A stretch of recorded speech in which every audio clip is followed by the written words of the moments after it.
Hello friends, a very warm welcome to the success educator YouTube channel. तो आज की इस वीडियो में हम डिस्कस करेंगे हिमाचल प्रदेश हमीरपुर बोर्ड का क्लर्क का एग्ज़ामिनेशन जो रहता है उसका प्रीवियस ईयर का क्वेश्चन पेपर। जैसा कि आपको मालूम है अक्टूबर में भी क्लर्क का एग्ज़ामिनेशन होने वाला है, तो इसलिए जो है आपको पैटर्न जो है आपको मालूम होना चाहिए कि किस तरह का पैटर्न आता है। और साथ ही साथ हिमाचल प्रदेश में जो है प्रीवियस ईयर क्वेश्चन पेपर में से ही क्वेश्चन उठा लिए जाते हैं। तो काफ़ी बार ऐसा रहता है कि previous year question paper directly पूछे जाते हैं, तो इसलिए जो है previous year question paper solve करना ये बहुत ही महत्वपूर्ण है। तो चलिए बिना किसी देरी के आज हम स्टार्ट करते हैं। इस लेक्चर में जो है हम आपके जो करंट अफेयर्स रहते हैं उसमें हम डिस्कस नहीं करेंगे, बिकॉज़ ये आपके उसी ईयर के करंट अफेयर्स पूछे जाते हैं जिस ईयर आपका एग्ज़ामिनेशन होना होता है। यानी कि अगर 2020 में अभी आपका एग्ज़ामिनेशन है तो 2020 के पिछले 6 महीने के जो है आपके करंट अफेयर्स पूछे जाएंगे, तो हमें यहाँ पे इसे डिस्कस नहीं करना है।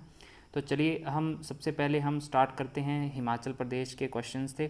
16 number question, Himachal literally means. तो हिमाचल का मतलब क्या है, हिमाचल का अक्षरशः अर्थ क्या है? तो इसका मतलब रहता है लैंड ऑफ स्नोई माउंटेन, यानी कि पहाड़ों पे जो आपकी स्नो रहती है उन्हें बोलते हैं हिमाचल प्रदेश, हिम जमा आंचल। ठीक है, तो ये आपको मालूम होना चाहिए। तो हमारा नेक्स्ट क्वेश्चन है, by what name Shivalik hills was known to the ancient. यानी कि प्राचीन लोगों को शिवालिक पहाड़ियाँ किस नाम से ज्ञात थीं? तो उन्हें बोलते थे मानक पर्वत। तो ऑप्शन ए यहाँ पे राइट आंसर है। मानक पर्वत जो है यहाँ पे बोला जाता था शिवालिक हिल्स को। Next is the river Beas rises from. तो जो आपकी ब्यास रिवर है वो कहाँ से निकलती है? तो ब्यास जो है आपकी निकलती है रोहतांग से, रोहतांग दर्रे से जो है आपकी ब्यास रिवर निकलती है, राइट। चलिए नेक्स्ट चलते हैं। The Dudhon and Parvati glaciers are located in which district of Himachal Pradesh. तो दूधों और पार्वती हिम नदियाँ हिमाचल प्रदेश के किस ज़िले से स्थित हैं? ओके, किस ज़िले में स्थित हैं? तो ये है आपका, यह आपका कुल्लू में। ओके, तो Kullu is the right answer.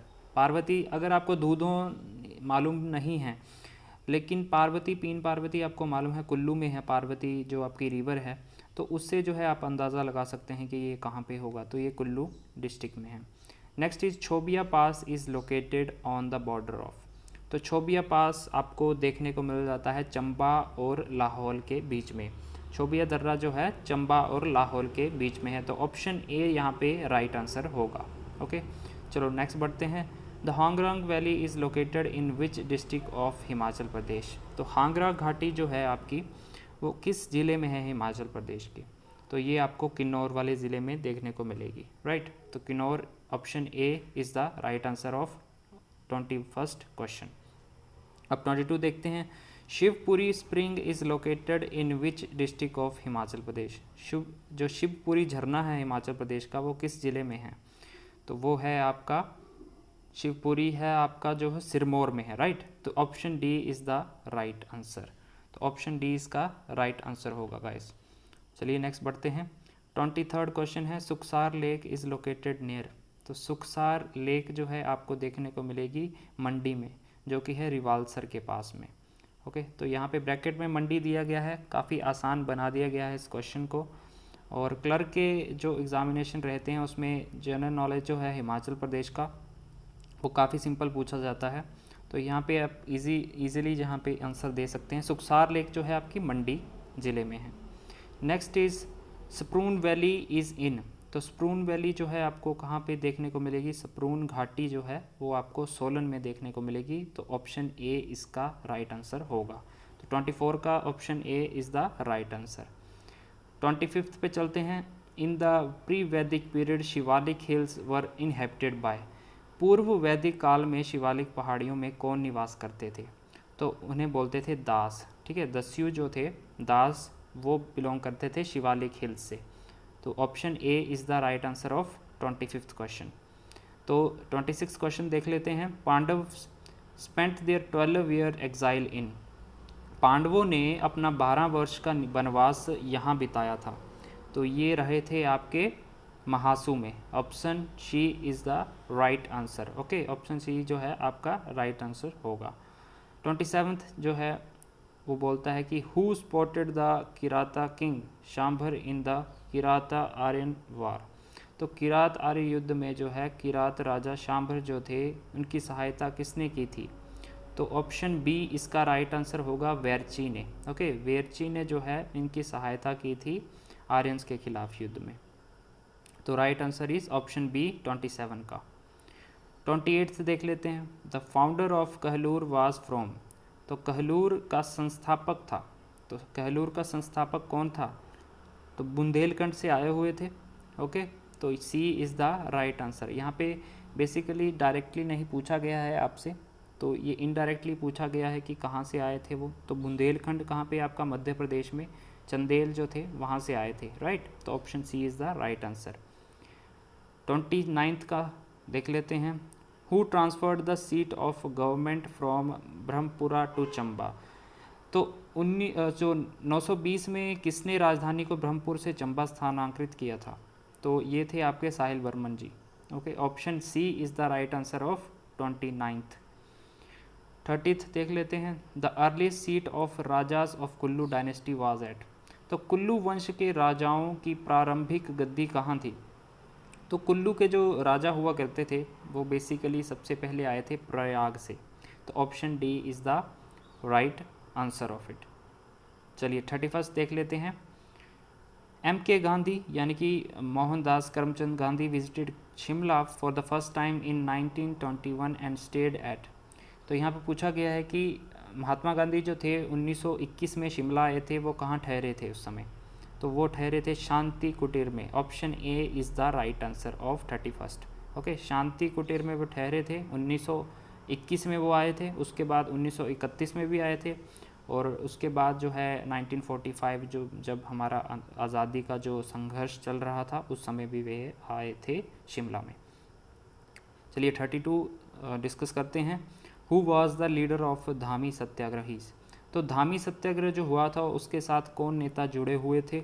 वो थे आपके भागमल सोठा। ओके, तो option A is the right answer of 32। Bhagmal Sotha जो थे धामी सत्याग्रह से जुड़े हुए थे, और धामी सत्याग्रह जो आपका हुआ था 1939 में, यानी कि 1939 में जो है धामी सत्याग्रह हुआ था। चलिए डिस्कस करते हैं अब 33, ठीक है। तो द जार्ड्स आर फाउंड इन। तो जड़ पाए जाते हैं, जड़ एक जो प्रजाति है वो कहाँ पे पाई जाती है यहाँ से पूछा गया है। तो वो आपको मिलेगी पांगी वाले रीजन में। पांगी कहाँ पे है आपका? पांगी है आपका चंबा में, राइट। तो चंबा का जो बैकवर्ड एरिया है वो पांगी है, तो वहाँ से आपको जो है जड्स देखने को मिलेंगे। अब 34 देखते हैं। The Getty theatre of Shimla was opened in the year. तो गेटी थिएटर जो है शिमला का वो कब खोला गया था? कौन से वर्ष को खोला गया था? तो ये है ऑप्शन ए राइट, 1887 को, यानी कि 1887 को जो है आपका गेटी थिएटर जो है शिमला में खोला गया था। और फर्स्ट प्ले कौन सा हुआ था यहाँ पे? तो वो था द टाइम विल टेल। तो फर्स्ट ड्रामा हुआ था द टाइम विल टेल, इसका नाम है। तो ये भी पूछा जा सकता है। नेक्स्ट 35th क्वेश्चन देखते हैं। Bakarmala festival is famous in which district of Himachal Pradesh. तो बकरमाला फेस्टिवल जो है आपके हिमाचल प्रदेश में जो सेलिब्रेट किया जाता है तो वो कहाँ से बिलोंग करता है? तो वो है मंडी, राइट। बकरमाला उत्सव जो है हिमाचल प्रदेश के किस ज़िले में प्रसिद्ध है? तो वो ऑप्शन डी आपका मंडी में मनाया जाता है। अब 36 देख लेते हैं। Amrita Shergil was associated with which of following places of Himachal Pradesh. Amrita Shergil Himachal Pradesh के निम्न में से किस स्थान से संबंधित हैं? तो अमृता शेरगिल जो हैं आपके बिलोंग करते हैं, तो ये आपके बिलोंग करते हैं शिमला से, right. Shimla, D is the right answer. Amrita Shergil जो थी ये एक पेंटर थी, राइट। तो पेंटर थी ये भी पूछा जा सकता है, लेकिन बेसिकली आपने ये तो मालूम रखना है कि ये शिमला से बिलोंग करते थे और ये पेंटर थे। नेक्स्ट इज 37th क्वेश्चन देख लेते हैं। हु रोट द बुक सूरज दी पहली किरण। सूरज दी पहली किरण जो बुक थी ये किसने लिखी थी? तो ये आपको मालूम होना चाहिए। तो यहाँ पे आपका ऑप्शन जो डी है इसका राइट आंसर होगा, क्योंकि इन तीनों में से ये किसी ने भी बुक नहीं लिखी है। ये बुक लिखी है सुदर्शन देगिया ने। मैं यहाँ पे लिख देता हूँ, सुदर्शन देगिया। ओके, सुदर्शन देगिया ने बुक लिखी है सूरज की पहली किरण, राइट। तो इसका ये राइट आंसर होगा। नेक्स्ट 38th क्वेश्चन देख लेते हैं। Shanan hydel power house is located eight. Shannon जल विद्युत जो आपकी शक्ति हाउस है वो कहाँ पे स्थापित किया गया है, तो वो उसका राइट आंसर है ए, यानी कि जोगिंदरनगर में। तो शानन हाइडल प्रोजेक्ट आपको देखने को मिल जाता है ऑप्शन ए, जोगिंदरनगर में। अब 39 पे चलते हैं। Swami Vivekanand hospital is located at. So Swami जो दयानंद हैं उनका हॉस्पिटल कहाँ पे आपको देखने को मिलेगा, स्वामी विवेकानंद, सॉरी, तो ये है ऑप्शन सी, पालमपुर, राइट। तो स्वामी विवेकानंद हॉस्पिटल जो है आपको देखने को मिल जाता है पालमपुर में। 40th क्वेश्चन डिस्कस करते हैं। Which sportsman is known as Himachal express. तो हिमाचल एक्सप्रेस जो है एक स्पोर्ट्समैन है हिमाचल प्रदेश से, उन्हें बोला जाता है हिमाचल एक्सप्रेस के नाम से। तो वो हैं आपके टेकचंद भंडारी। तो टेकचंद भंडारी जो हैं इनको बोला जाता है हिमाचल एक्सप्रेस। अब 41st देख लेते हैं। Tides are caused by. ये ज्योग्राफी का सेक्शन है हमारा, जो हिमाचल का सेक्शन कवर हो गया। अब हम ज्योग्राफी का सेक्शन पे आते हैं। काफ़ी बेसिक क्वेश्चन पूछे जाते हैं आपसे यहाँ पे। टाइड्स आर कॉज्ड बाय, ज्वार भाटा जिसे हम बोलते हैं वो किसके कारण से होता है, तो ये आपका option A is the right answer. Gravitational pull of sun and moon, यानी कि सूर्य और चंद्रमा का जो गुरुत्वाकर्षण होता है उसके कारण जो है यहाँ पे आपके टाइड्स आते हैं। Option A is the right answer of 41st। अब 42nd देखते हैं। A rocket is propelled by. तो रॉकेट जो है कैसे ऊपर जाता है स्टार्टिंग में, तो option B is the right answer, the force of escaping hot gases. Okay, 42nd का जो राइट ऑप्शन है वो है बी, यानी कि पलायनी तत्व गैसों के बल से जो है यहाँ पे रॉकेट ऊपर जाता है। तो बी इसका राइट ऑप्शन होगा। अब 43 देख लेते हैं। Carbohydrates are. तो कार्बोहाइड्रेट्स क्या हैं, तो ये होते हैं option B, primary source of energy for living things. तो ये आपका संजीवों के लिए जो है ऊर्जा के प्राथमिक स्रोत होते हैं ये। B is the right answer of 43rd। Fat जो है सेकेंडरी हैं, सबसे पहले आपके कार्बोहाइड्रेट से सबसे ज़्यादा आपको एनर्जी मिलती है, उसके बाद फैट्स होते हैं आपके। ओके, तो ये आपने याद रखना। Next is 44। Genetic engineering is concerned with. तो जेनेटिक इंजीनियरिंग जो है इनमें से किसके साथ इसका राइट ऑप्शन होगा, तो ये है आपका option C, alteration of genes of living creatures, यानी कि सजीव प्राणियों के जीनों के रूपांतरण से जो है इससे रिलेशन है। Genetic engineering is concern with alteration of genes of living creatures, तो सी इसका राइट ऑप्शन होगा। Next is 45। What is the gestation period of a got. बकरी के लिए जो है गर्भवती कितनी है, ओके, गर्भ अवधि जो होती है बकरी के लिए कितनी रहती है, तो ये है आपका ऑप्शन ए, 150 डेज़। ओके, तो 150 दिन जो है यहाँ पे इसका राइट आंसर है। 45 का ऑप्शन है ए राइट आंसर। 46 देख लेते हैं। The sky looks blue due to the which of the following. तो स्काई जो है हमें नीला क्यों दिखाई देता है, तो इसका option C is the right answer. Blue colour of light is of short wavelength, can be scattered by dust particles and water vapours but not the other colours. तो जो आपका ब्लू कलर है वो ज़्यादा स्कैटर करता है as compare to other जो आपके लाइट होती है। तो बेसिकली यहाँ पे काफ़ी डिटेल में आंसर दिया गया है ब्लू कलर, जो ये आपका ऑप्शन सी है। लेकिन अगर यहाँ पे आपको स्कैटरिंग ऑफ द लाइट यहाँ ऑप्शन में आए तो वो भी आपका राइट आंसर होगा। तो स्कैटरिंग ऑफ लाइट इसका मेन फिनोमिना है इसके पीछे, तो ये भी आप देख सकते हैं। ओके, तो 46 का राइट आंसर है सी। नेक्स्ट चलते हैं हम 47। The petrol fire cannot be extinguished with water due to which of the following reasons. तो यहाँ पे बेसिकली बोला गया है निम्न में से किस कारण से पेट्रोल की आग को पानी के साथ बुझाया नहीं जा सकता। तो बेसिकली होता क्या है, आपका पानी जो है जब आप पानी डालेंगे पेट्रोल पे तो पानी क्या करेगा, पानी सिंक डाउन चला जाएगा, मतलब नीचे चला जाएगा उसके पेट्रोल के, क्योंकि पानी की डेंसिटी जो है ज़्यादा रहती है पेट्रोल से, और पेट्रोल जो है ऊपर आएगा। पेट्रोल ऊपर आने के कारण वो जलता रहेगा, राइट। तो वो पानी तो नीचे चला जाएगा, पेट्रोल ऊपर रहेगा तो वो जलता रहेगा। तो इस कारण से जो है यहाँ पे ये अच्छा आइडिया नहीं है कि हम उस पर पानी फेंकें। तो ऑप्शन यहाँ पे आपको C is the right answer. Water being heavier slips down and petrol comes on the surface and burn. तो 47 का राइट आंसर होगा सी। 48 देख लेते हैं। वाई डस मिल्क टर्न सोर। तो मिल्क जो है आपका, दूध खट्टा क्यों हो जाता है? तो इसका राइट आंसर होगा C, micro organism present in milk change lactose to lactic acid. जो माइक्रो ऑर्गेनिज्म रहते हैं मिल्क में आपके, वो क्या करते हैं कि लैक्टोज जो रहता है इसमें मिल्क में, वो लैक्टिक एसिड में कन्वर्ट कर देता है। तो उसके कारण जो है, अगर आप एसिड में ये कन्वर्ट हो जाएगा तो आपको ये खट्टा लगने लगेगा। ओके, तो ये इसका राइट आंसर होगा। नेक्स्ट चलते हैं 49 पे। Why do we need proteins? हमें प्रोटीन्स की क्या ज़रूरत है, हमें प्रोटीन की क्या आवश्यकता है? तो इसका राइट आंसर है option B, for producing hormones and antibodies. तो हार्मोन और एंटीबॉडी उत्पन्न करने के लिए जो है हमें प्रोटीन्स की ज़रूरत रहती है।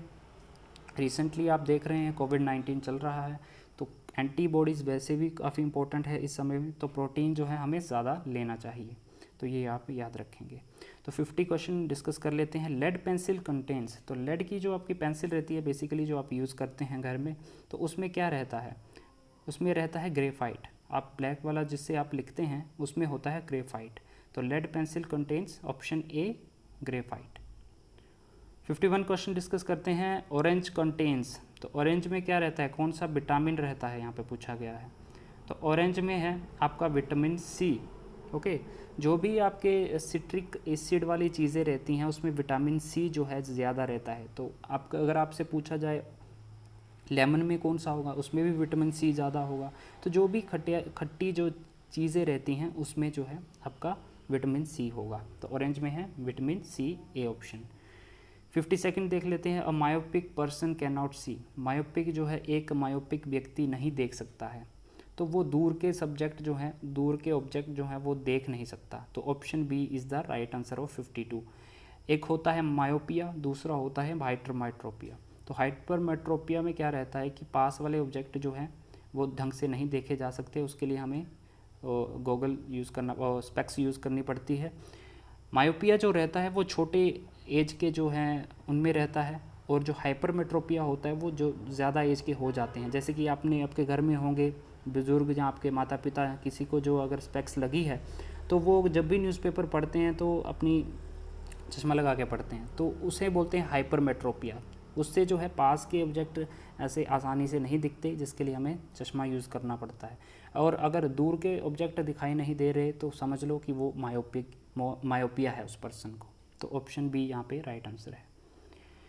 53 डिस्कस करते हैं। Arthritis is caused by. तो अर्थराइटिस कैसे होता है? तो यहाँ पे इसका राइट आंसर है ए, इन्फ्लामेशन ऑफ वन और मोर जॉइंट्स, यानी कि एक अथवा अधिक जोड़ों की सूजन के कारण जो है आपका अर्थराइटिस होता है। ओके, घुटनों में जैसे बोलते हैं हम दर्द होता है, तो वो अर्थराइटिस है। तो 52 टेटनस अफेक्ट्स। टेटनस प्रभावित करता है, तो किसे प्रभावित करता है? तो ये आपके नर्वस सिस्टम को प्रभावित करता है। तो 54 का राइट आंसर होगा आपका ए, जिसमें है तंत्रिका तंत्र को, नर्वस सिस्टम। ओके, तो 54 का है ऑप्शन ए। 55 डिस्कस करते हैं। By whom was the constitution of India adopted. तो कॉन्स्टिट्यूशन ऑफ इंडिया जो है किसके द्वारा जो अडॉप्ट किया था फर्स्टली? तो आपको मालूम होगा कि 55 का आंसर यहाँ पे मैं बता दूँ सी है आपका, कॉन्स्टिट्यूएंट असेंबली।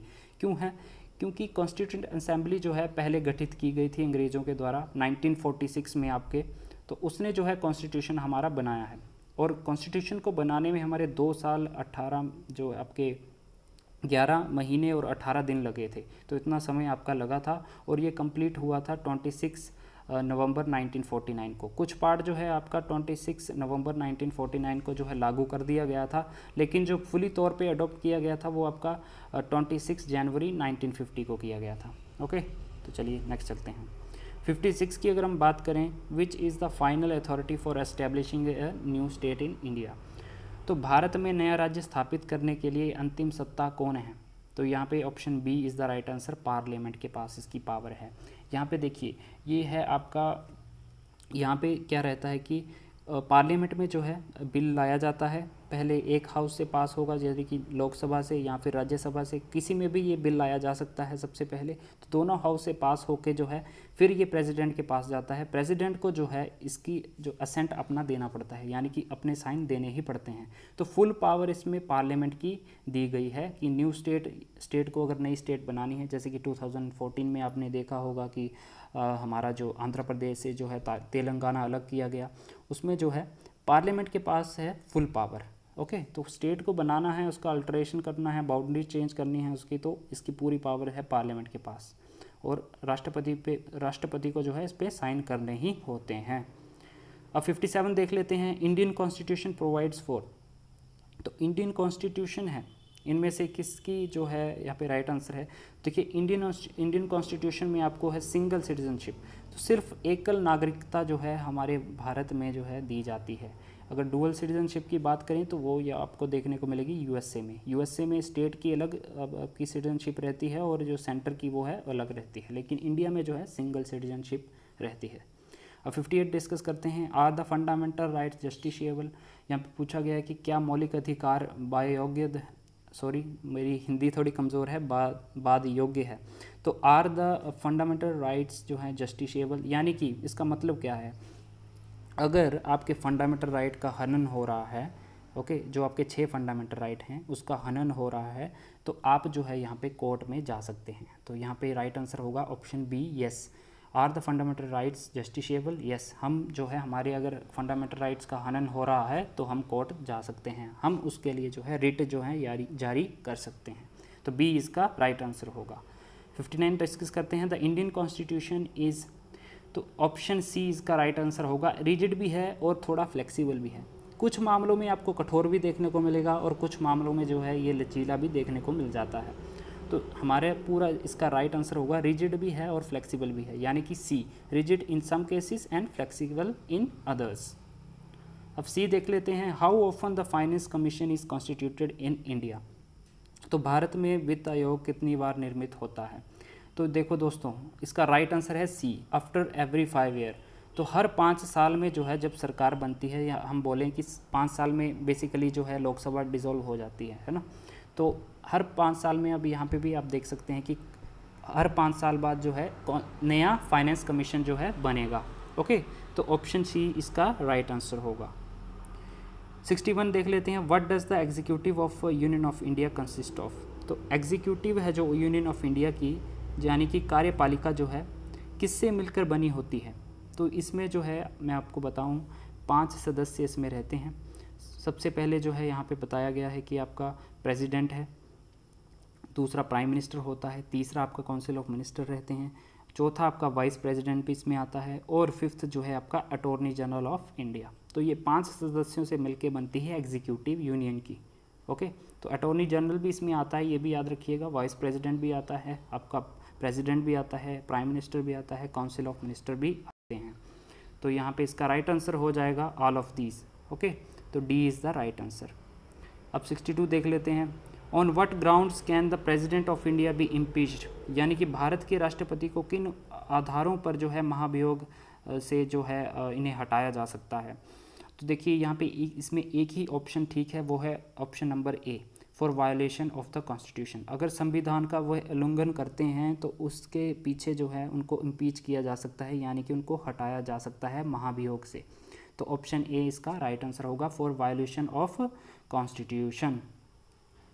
63 की बात करें, who appoints the chief justice of India, तो चीफ जस्टिस जो इंडिया रहते हैं उन्हें कौन अपॉइंट करता है? तो वो अपॉइंट किए जाते हैं ए, जो है आपके प्रेसिडेंट ऑफ इंडिया। तो 63 का ऑप्शन है A. Okay, right answer is A, president of India. 64 discuss करते हैं। Can a person act as a governor of more than one state, क्या एक व्यक्ति एक से अधिक राज्य के राज्यपाल के रूप में कार्य कर सकता है? बिल्कुल हाँ, कर सकता है। गवर्नर जो है एक से अधिक राज्यों का गवर्नर जो है एक ही गवर्नर हो सकता है। ओके, तो ये इसमें होगा यस। ऑप्शन 64 का राइट आंसर है यस, ए। ओके, तो गवर्नर जो है एक या अधिक स्टेट का जो है एक से ज़्यादा अधिक स्टेट से एक ही गवर्नर जो है उस पर कार्य कर सकता है। ओके, चलो नेक्स्ट चलते हैं। 65, who appoints the chief justice of a high court, तो हाई कोर्ट का चीफ जस्टिस जो रहता है उसे अपॉइंट कौन करता है? तो उसे भी जो है प्रेसिडेंट ऑफ इंडिया जो है अपॉइंट करते हैं। यहाँ पे आप कंफ्यूज मत होइएगा, आप गवर्नर पे टिक लगा के आ जाएंगे, लेकिन इसका राइट आंसर है सी, प्रेसिडेंट ऑफ इंडिया। तो चीफ जस्टिस जो हाई कोर्ट का भी चीफ जस्टिस की अगर हम बात करें, वो भी प्रेसिडेंट के द्वारा ही उन्हें शपथ दिलाई, शपथ नहीं, उन्हें अपॉइंट किया जाता है। और चीफ जस्टिस ऑफ इंडिया की बात करें, वो भी जो है प्रेसिडेंट के द्वारा वो अपॉइंट किए जाते हैं। अगर शपथ की बात करें हाई कोर्ट के चीफ जस्टिस की, तो वो गवर्नर दिलाते हैं। और अगर बात करें चीफ जस्टिस ऑफ इंडिया, तो उन्हें शपथ जो है वो खुद प्रेसिडेंट ही दिलवाते हैं, राइट। अब 66 की बात करते हैं, who administrator the union territory of India. तो भारत के केंद्र शासित प्रदेशों का प्रशासन कौन करता है? तो ये करते हैं हमारे president, regulated by the laws of parliament. तो ये करते हैं राष्ट्रपति संसद के कानूनों द्वारा विनियमित। तो ऑप्शन बी इसका राइट आंसर होगा 66 का। 67 पे चलते हैं, when the planning commission was setup. तो प्लानिंग कमीशन जो है कब सेटअप किया गया था? तो ये ऑप्शन ए 1950 को जो है प्लानिंग कमीशन सेटअप किया गया था। Next is which of the following ladies became governor of Indian states. तो कौन से जो थे यहाँ पे लेडीज थी गवर्नर बनी थी इंडियन स्टेट की, निम्न में से कौन सी महिला भारतीय राज्यों की राज्यपाल बनी? तो आपकी सरोजनी नायडू थी। Option A is the right answer. 68 का ऑप्शन है ए। 69 डिस्कस कर लेते हैं, the Rajya Sabha which is the upper house of the parliament is a permanent body. तो बी इसका राइट आंसर होगा 69 का। राज्यसभा जो है आपकी ये परमानेंट बॉडी है, और लोकसभा जो है ये परमानेंट नहीं है, ये हर 5 साल में डिसॉल्व होती है। तो इसलिए राज्यसभा जो है ऑप्शन बी इसका राइट आंसर होगा, परमानेंट ये बॉडी है। 70 यहाँ पे लास्ट क्वेश्चन डिस्कस करते हैं, normally the interval between the 2 sessions of the parliament should be not be more than. देखिए सामान्यतः जो है संसद के 2 सत्रों के बीच का जो अंतराल है निम्न में से अधिक नहीं होना चाहिए। अगर देखिए आपके 3 सेशन होते हैं, मॉनसून सेशन होता है, विंटर सेशन होता है, एक आपका जो बजट सेशन होता है। तो इन 2 सेशन में से जो है आपका 6 महीने से ज़्यादा टाइम जो कवर नहीं होना चाहिए। तो 70 का जो आपका राइट ऑप्शन है आपका बी है 6 मंथ। ओके, 70 का है बी ऑप्शन राइट आंसर। तो ये थे आज के जो क्वेश्चंस इंपॉर्टेंट। बाकी जो रिमेनिंग क्वेश्चन हैं वो हम नेक्स्ट वीडियो में कवर करेंगे। तो अगर आप चैनल पे नए हैं तो चैनल को सब्सक्राइब कर सकते हैं। तो मिलते हैं दोस्तों नेक्स्ट लेक्चर में, तब तक के लिए जय हिंद।